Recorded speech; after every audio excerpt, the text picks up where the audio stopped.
사랑하는 베를린 선한목자교회 성도 여러분, 오늘은 지난주에 이어서 오병이어 라는 제목을 가지고 여러분들과 말씀을 나눌 텐데, 오늘은요 그 오병이어의 그 뒷면에 흐르는, 그러니까 예수님께서 성도들에게 베푸신 그 기적의 이면에 어떠한 하나님의 심정과 마음으로 그것을 우리에게 보여주셨는지를 한번 말씀을 통해 깨닫는 시간 갖도록 하겠습니다. 오병이어 사건은요, 사실 너무나 익숙한 본문이기도 하고, 그리고 복음서에서 동일한 그 사건이 함께 기록되어 있는 것을 보게 됩니다. 오늘 성령께서 우리에게 이 오병이어를 통해 하나님의 놀라우신 은혜를 허락해 주시기를 기도합니다. 예수님 곁에 제자들이 있었습니다. 당시 이스라엘 사람들뿐만이 아니라 오늘을 살아가는 우리의 또 다른 모습이 제자들을 통해서 이렇게 드러나고 있는 것입니다. 하나님의 말씀은요, 과거에 전해진 과거형으로서 끝나는 것이 아니라 지금 우리에게 예수님께서 제자들에게 말씀하셨듯이 동일하게 현재 그리고 앞으로도 계속해서 하나님의 진리의 말씀으로 우리에게 주어진 생명의 말씀임을 여러분 기억해 주시기를 바랍니다. 그래서 성경은 오늘 이 말씀을 통해서 우리에게 놀라우신 하나님의 심정을 가르쳐주고 계십니다. 그래서 듣는 여러분들이 다시 한번 이 본문을 가지고 왜 올해 2025년에 한 세 번째 같은 본문을 가지고 지금 말씀을 전하는데, 왜 이 본문을 가지고 세 번이나 설교를 하는지 여러분 궁금증을 가지시고 말씀을 들려주시기를 바랍니다. 그럼 여러분들에게 한번 여쭙겠습니다. 예수님을 따르는 우리는 누구입니까? 우리는 세상이 감히 값을 매길 수 없는 하나님의 핏값으로 산 존재임을 성경은 우리에게 알려주고 있습니다. 우리 자신이 많이 깨닫지는 못하고 또 이렇게 느낌적으로 와닿지는 않지만 우리는 하나님의 사랑받는 자녀요 그리스도의 제자들입니다. 그것을 믿으시기 바랍니다. 그래서 오늘 본문 속에 등장하는 제자들의 이야기는 단순히 과거의 이야기가 아니라 지금 여러분들에게 예수님께서, 하나님께서 전하시는 말씀으로 여러분이 깊이 묵상하셔야만 합니다. 지난주에 요한복음 6장에서 나왔던 그 내용이 마태복음에서 오늘 어떻게 설명되는지를 한번 잘 들어주시기 바랍니다. 오늘 본문에 있는 말씀을 다시 한번 제가 마태복음 14장 15절부터 17절까지 읽어드리도록 하겠습니다. 저녁이 되매 제자들이 나와 이르되 이곳은 빈들이요 때도 이미 저물었으니 무리를 보내어 마을에 들어가 먹을 것을 사 먹게 하소서. 예수께서 이르시되 갈 곳 없다. 너희가 먹을 것을 주라. 제자들이 이르되 여기 우리에게 있는 것은 떡 5개와 물고기 2마리 뿐이니이다. 아멘. 예수님께서 제자들에게 말씀하십니다. 갈 곳 없다. 너희가 먹을 것을 주라. 이 말씀을 듣는 제자들 입장은 정말 황당했을 것입니다. 자신들이 그만큼의 어떤 경제적인 능력이 되는 것도 아니고 그런 상황을 예수님께서 모르실 터가 아닐때 예수님은 제자들에게 너희가 먹을 것을 주라고 말씀하십니다. 그러자 제자들이 이렇게 대답하죠. 주님, 저희가 가진 것은요 겨우 떡 5개와 물고기 2마리 뿐입니다. 여기서 주목해야 하는 것은 요한복음에서는 이 떡과 물고기를 어떤 소년이 가져왔지만 이 마태복음 본문에서는요 어린 소년이 이것을 가져왔다라고 설명하는 대목이 없다라는 것입니다. 초점은 지금 어린아이가 떡 5개와 물고기를 가져왔다라는 것이 아니라 제자들의 상태에 지금 초점이 맞추어져 있다라는 것입니다. 제자들은 지금 빈약한 현실 속에서 이 상황을 맞닥뜨리고 있습니다. 우리에게 이것밖에 없습니다, 주님. 이 절박한 외침은 사실 우리의 영적인 상태를 대변하는 것으로 보여집니다. 이것은 여러분, 제자로 부르심 받았다라는 것은요, 거대한 책임감과 사명으로 부르심 받았다라는 것을 우리가 이제 성경을 통해서 깨달을 수 있습니다.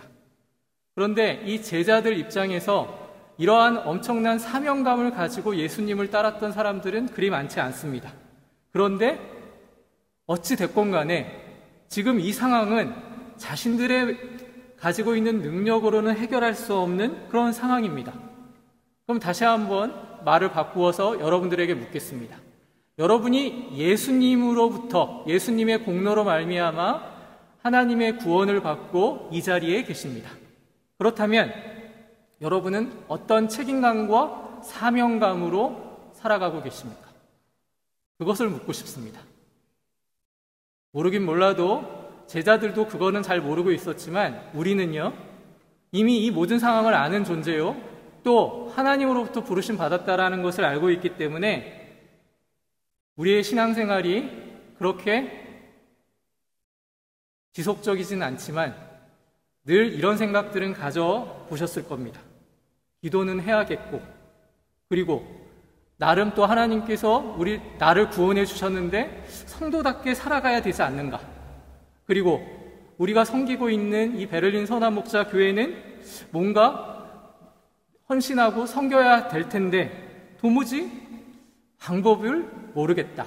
이런 생각을 가지실 분들이 많으실 것입니다.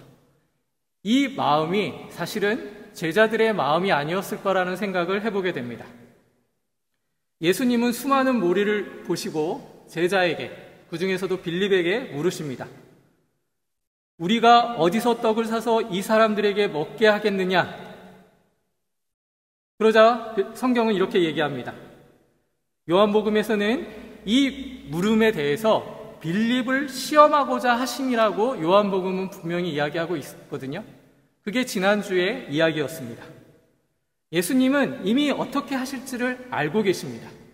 하지만 빌립의 믿음을 시험하기 위해서 그 현장에서, 그리고 그 하나님의 놀라우신 사역에 동참하기 위해서 일부러 이 질문을 하신 것으로 우리는 이해할 수 있는 것입니다. 그래서 요한복음에서는 빌립은 이렇게 말합니다. 200데나리온의 떡이 있어도 이 사람들 다 먹일 수 없습니다. 당시 한 데나리온이 그 당시에 한 일꾼의 하루 품삯이었습니다. 오늘날 기준으로 보면 굉장히 큰 돈이죠. 수천만 원이 넘는 큰 돈이었습니다. 근데 그것을 가지고 있어도 그곳에 있는 사람들을 전부 다 먹일 수 없다라는 것이 빌립의 대답이었다라는 것입니다. 근데 여러분, 이 모습은 우리에게 전혀 낯설지가 않습니다. 사실 이 부분을 설명하기 위해서 여러분들에게 이 말씀을 드린 건데, 우리가 하나님으로부터 부름받은 성도로 살아가고 있다라는 것은 모르긴 몰라도 굉장히 큰 부담감과 사명감이 있는 것입니다. 그리고 지난주에 우리 선교팀이 헝가리에 가가지고 단기 선교지만 그곳에서 열심히 그곳을 섬기고 왔습니다. 그러니까 사역의 현장에서 하나님이 보내고 그것의 부름에 합당하게 가서 순종해서 그 일을 감당할 때 인간의 계획과 인간의 계산이 필요하지 않음을 우리는 성경을 통해서 확인해 나가야 하는 것입니다. 우리는 무슨 일을 할 때 늘 인간적으로 먼저 계산기부터 먼저 두드리기입니다. 그리고 나서 대부분은 교회도 마찬가지입니다. 안 된다라는 결론을 먼저 꺼냅니다. 된다라는 믿음으로 이야기하지 않고 먼저 이것저것 다 생각해보고 계산을 해보니 이거는 안 될 것 같습니다 라는 이야기가 많이 나온다라는 것입니다. 이것이 바로 빌립이 예수님께 대답했던 모습이요, 우리의 상태라는 것입니다. 그러나 사랑하는 여러분, 하나님은요, 우리에게 물으십니다. 지금 너의 손에 들려있는 것이 무엇이냐? 고작 보리떡 5개, 물고기 2마리. 우리가 볼 때에는 아무것도 아닙니다. 그러나 여러분, 하나님이 그것을 하나님의 손에 들릴 때 그건 기적으로 바뀝니다. 주님은 넘치는 것을 원하시지 않습니다. 우리가 원래 돈이 많아서 하나님께 헌금합니까? 하나님은 헌금을 바라시지 않습니다. 순종을 바라신다라고 성경은 이야기하고 있습니다. 근데 우리가 많이 드리는 것만큼 하나님이 기뻐하시겠지 착각하면 안 됩니다. 하나님은 우리의 믿음의 순종의 모습을 보고 싶어 하시지 그 양을 보고 싶어 하는 것이 아니라는 것입니다.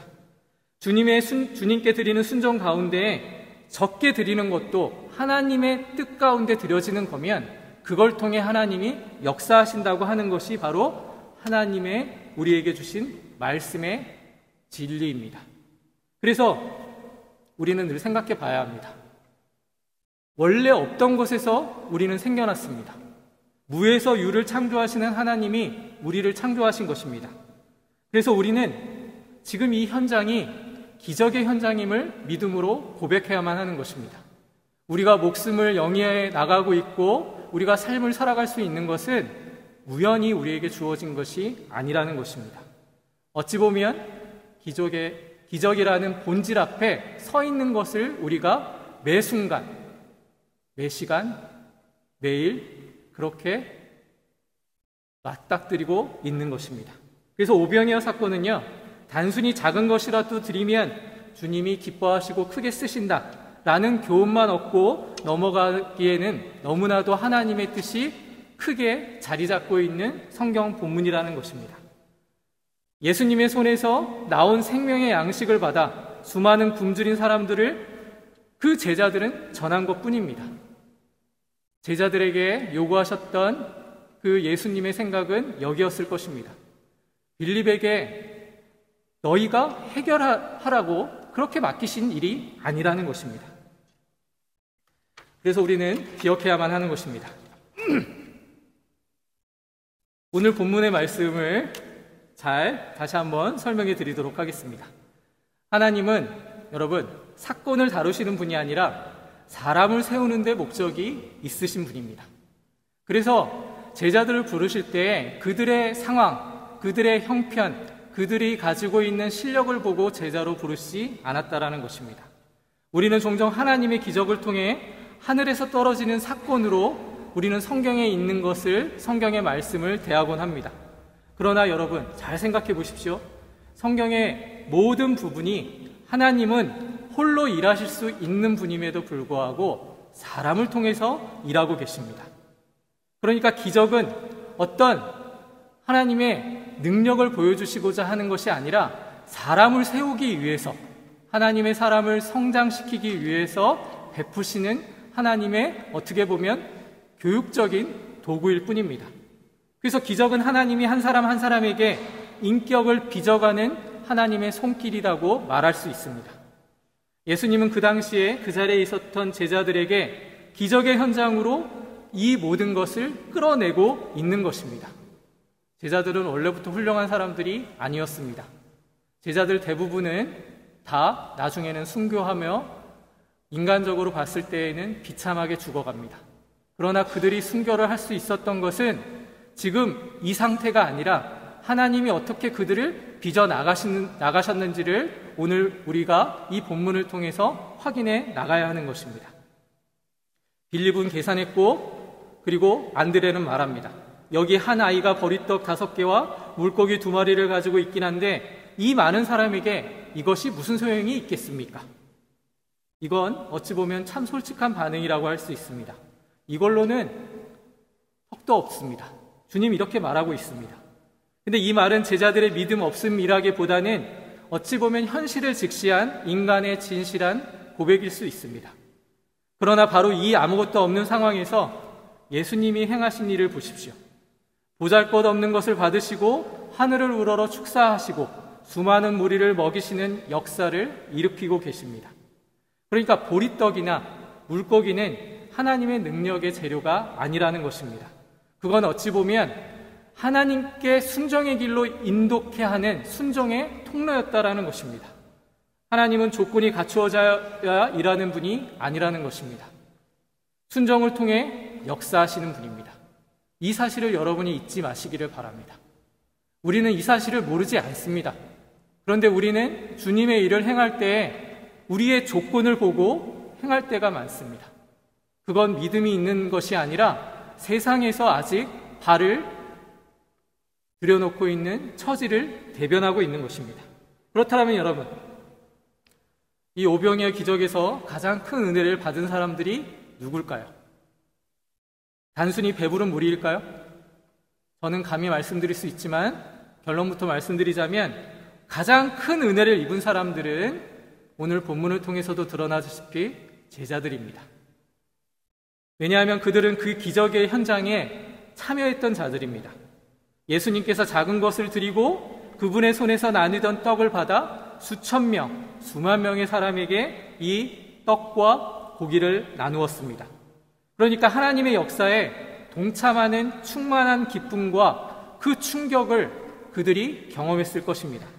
그러니까 이 오병이어의 사건은 단순히 배부른 사건이 아니라 하나님의 놀라우신 부르심과 은혜가 만나는 그러한 현실이었다라는 것입니다. 우리는 기억해야만 합니다. 하나님은 특별한 사람만을 제자로 부르시지 않는다라는 것을. 하나님은 연약한 우리 모두를 불러주셨습니다. 그리고 우리를 통해 주님의 나라를 이루어 가시기를 원하신다라는 것입니다. 그렇게 제자라는 정체성은요, 능력이 아니라 부르심입니다. 하나님께서 우리에게 물으시는 것이 이것입니다. 내가 지금 나의 손에 들릴 준비가 되어 있느냐? 혹시 여러분 중에는 이렇게 생각하는 분은 없으신지 모르겠습니다. 목사님이나 장로님이나 집사님, 권사님, 그분들이야 특별한 분이니까 그래도 하나님이 쓰시려고 일꾼 세워주신 게 아닙니까? 뭔가 내가 가진 것보다는 탁월하니까 주님의 일을 하는 것은 아닌가? 이러한 생각을 하시는 분들이 있을 수 있습니다. 그러나 여러분, 절대 그렇지 않습니다. 자격이 있어서 목사가 되고 장로가 되고 권사가 되지 않습니다. 그냥 우리는 하나님의 자녀일 뿐입니다. 그렇다면 뭐의 차이가 있을까요? 그건 직분의 차이가 아닙니다. 단 하나, 그건 은혜를 먼저 받은 자라는 사실입니다. 먼저 하나님을 알았다라는 사실입니다. 그래서 그분의 영광 가운데 하나님의 교회를 섬기게 된 것입니다. 그냥 시간적으로 앞서 있는 것에 불과합니다. 전혀 나을 게 없는 사람들이라는 것입니다. 똑같은 죄인일 뿐입니다. 그런데 먼저 하나님이 불러주셨다라는 이 차이뿐입니다. 이것이 중요합니다. 먼저 섬기라고 하나님이 불러주셨으면 감사함으로 섬기면 되는 것입니다. 그래서 우리는 이 은혜의 참된 가치에 대해서 이렇게 이야기할 수 있습니다. 은혜란 값을 치르지 않고 받는 선물입니다. 은혜는 계산기로 계산할 수 있는 것이 아니라는 것입니다. 그런데 우리는 그 은혜조차도 내가 먼저 되었기 때문에 그것을 자랑하려고 하고 있습니다. 내가 이 정도 기도했고 내가 이 정도 교회를 섬겼으니 하나님이 나를 크게 들어쓰시는 거다. 이건 커다란 착각입니다. 내가 이렇게 섬겼으니 하나님이 나에게 직분을 허락하신 거야. 이건 아닙니다. 사랑하는 여러분, 하나님의 은혜는 우리의 영적 이력서 위에 하나 이렇게 기재하는 그러한 영적 훈장이 아닙니다. 거저 받았기 때문에 거저 흘려 보낼 수 있는 겁니다. 그것이 제자의 사명이요, 직분의 본질이요, 성도로 부르심받은 이유입니다. 통로가 된다라는 것은 굉장히 의미 있는 것입니다. 여러분을 하나님께서 그 은혜의 통로로 부르시기 위해 이 자리에 부르신지를 믿으시기 바랍니다.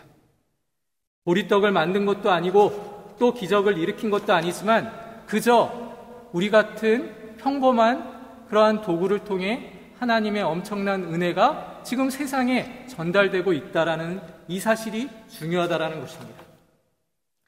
그래서 하나님께서는 첫 번째로 제자들을 먼저 불러주신 것입니다.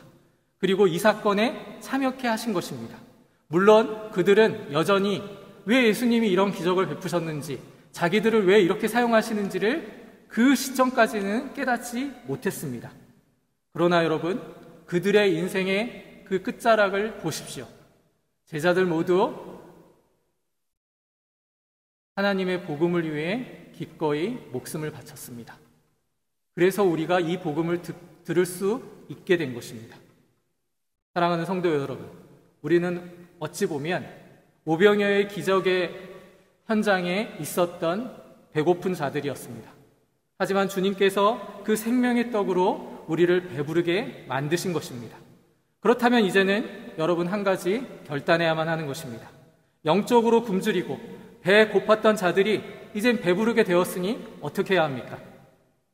하나님의 일을 감당해 나가야 하는 것입니다. 여기에는 핑계가 있을 수 없습니다. 이것이 직분을 가진 자의 사명입니다. 직분을 아무에게나 허락한 것이 아닙니다. 교회에서 누구하고 친해서 자격이 있어서 직분 세운 사람 아무도 없습니다. 하나님이 세우신 것입니다. 교회 안의 모든 직분은 그래서 하나님이 주신 은혜입니다. 직분을 내가 받겠다 안 받겠다, 저는 모자릅니다, 그런 이야기 하지 마십시오. 하나님이 주신 것입니다. 하나님이 여러분을 하나님의 사람으로 만드시기 위해서 주신 것인데 그렇게 거절할 수 있는 그러한 능력이 되시는 게 저는 매 순간 놀랍습니다. 하나님이 명령하시는 거면 우리는 순종하고 들어야 하는데 언제부터인가 하나님이 명령하셔도 우리는 듣지 않게 되었던 것입니다. 이것이 우리가 가지는 궁극적인 신앙의 연약함이요 문제인 것입니다. 사랑하는 여러분, 하나님의 진짜 목적은 그 사역 자체가 아니라 그 일을 통해서 여러분을 만들어 가시는 것입니다. 우리를 사용하시기 위해서, 우리를 만나시기 위해서, 우리를 키우시기 위해서, 우리를 사랑하시기 위해서 사명을 맡겨주신 것입니다. 그래서 하나님은 오늘도 말씀을 통해 이렇게 말씀하십니다. 나는 너를 사용하고 싶다. 그러나 그것은 너가 유능해서가 아니라 내가 너를 사랑하기 때문이다. 이 하나님의 음성에 귀 기울여 주시기 바랍니다. 하나님이 사랑하셨기 때문에 우리가 이 자리에 있는 것이지 내가 받을 만한 능력이 있어서 이 자리에 있는 것이 아니라는 것입니다. 그 부르심 앞에 응답하는 자를 통해 하나님은 이 세대, 이 시대에 다시 기적을 행하실 것이라고 믿습니다. 주님의 일, 주님의 사람, 사랑하는 성도 여러분, 여러분은 주님의 사람입니다. 그래서 지금 하나님의 말씀에 귀 기울여 주시기를 바랍니다. 하나님은 하나님의 일을 위해 지금도 하나님의 사람들을 찾고 계십니다. 베를린 선한 목자 교회가, 그리고 여러분이 그러한 하나님의 놀라우신 은혜를 깨닫고 아는 자로 이 자리에 있다라는 것을 여러분이 고백해 나가시기를 부탁을 드립니다. 오늘 이 자리에 주님, 제가 여기 있겠습니다, 저를 써주십시오, 이런 고백이 있기를 바랍니다. 이 고백은 목사나 장로나 몇몇의 사역자들, 몇몇의 직분자들에게만 주어진 것이 아니라 하나님의 이름으로 구원을 베푸신 모든 성도에게 주신 하나님의 놀라우신 은혜라는 사실을 여러분 깨달아 주시기를 바랍니다. 그 말씀을 들으시고 그 말씀에 응답해서 순종하는 삶을 살아가시는 우리 베를린 선한 목자교회 성도들이 되시기를 주님의 이름으로 축원합니다. 기도하겠습니다.